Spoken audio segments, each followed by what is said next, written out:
For battery health checkup, we just go for r- click on start button, then search for run, then click, then we type for CMD, then enter, then write a command.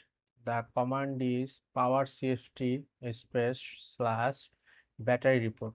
Then press enter.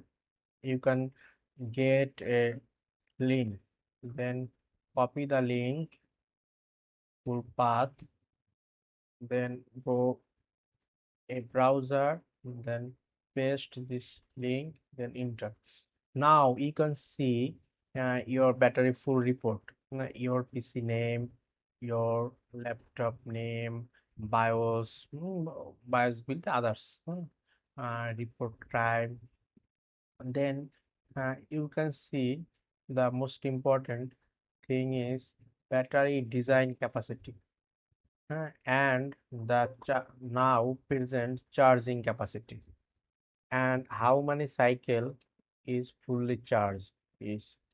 Like, you can also see the report, which date, which time, how many time charge, and charging capacity was which full report.